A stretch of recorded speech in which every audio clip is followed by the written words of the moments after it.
I'm a strong believer that everyone deserves to be sent off in a respectful manner.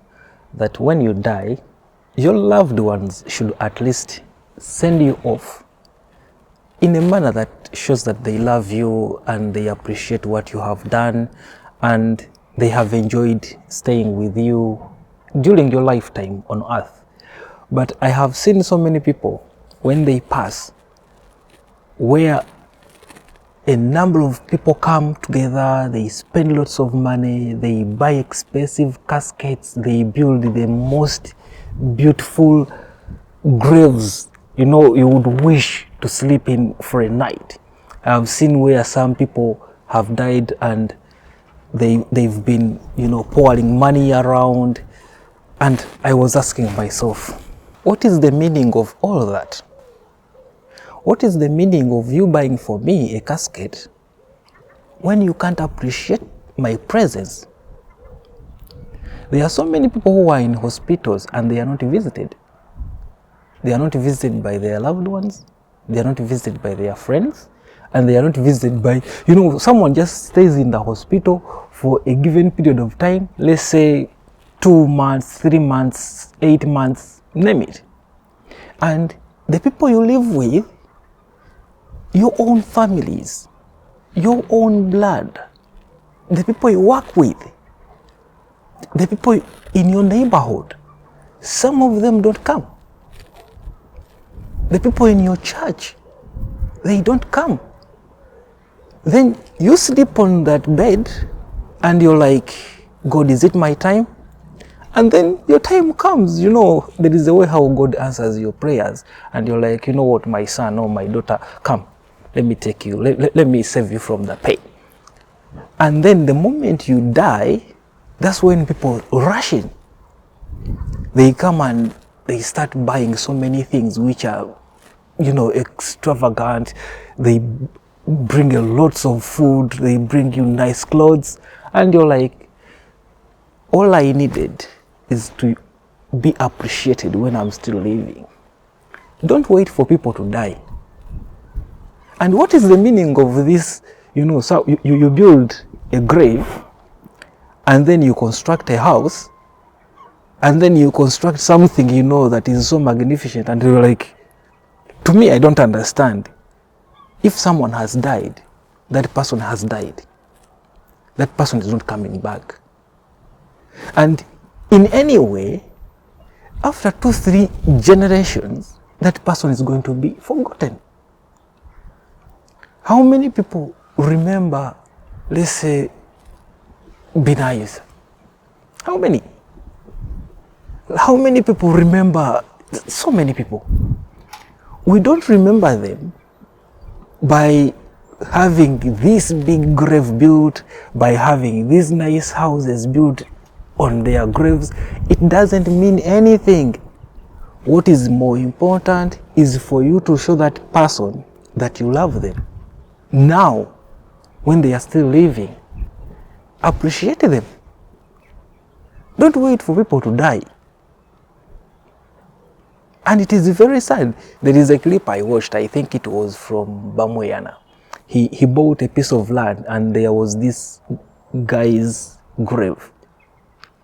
And he narrated, according to Bamoyana, that this guy is the one who bought the land. So when he bought the land, he was like, let me buy this land. My children can have this land when I pass on so that they can improve their lives. Like, you're leaving your children from a startup point.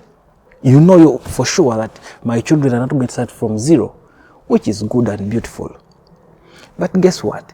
When his children sold the land, they did not even mind about taking his grave out.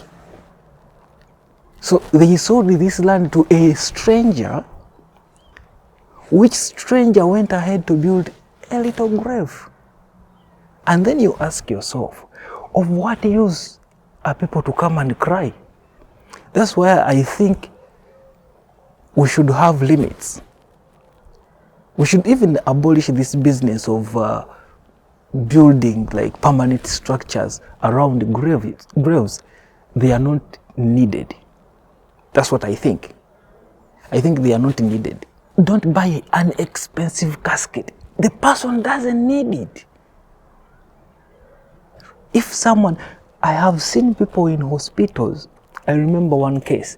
There is a girl who was sick. She had TB. And she stayed in the hospital for a long period of time. She had 2 young girls. And we had never seen her family come over to see her. None whatsoever. We didn't see even a single family member. For a given period, for a long time, this girl stayed in the hospital. She was eating food provided by the hospital. She was drinking, those supplies from the hospital.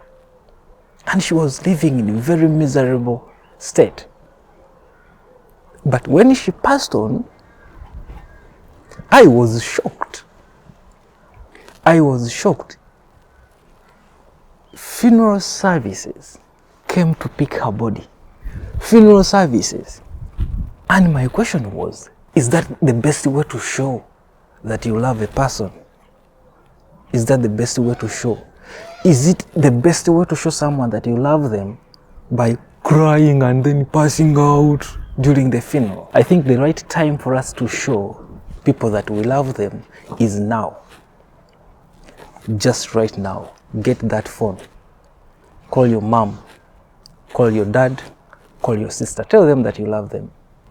Speak to them. Share the little you have. Don't wait for people to die. It's like drama. It's like you're putting on a show so that people can, the people you're trying to impress, these ones who come to, to help you, how especially in Uganda, how we can be. We usually make it like, oh, I'm going to bury, so my friends come, my friends also come. So you don't want to look bad. You hire people to come and prepare a big feast. You can't even send 50K to your sister or your brother. Not because, some of them are a bit. But if you can, show them that you appreciate their presence. Do it now. Don't wait for them to die. My name is Ken. Obere bulungi mwiraba. Tujja kuddamu.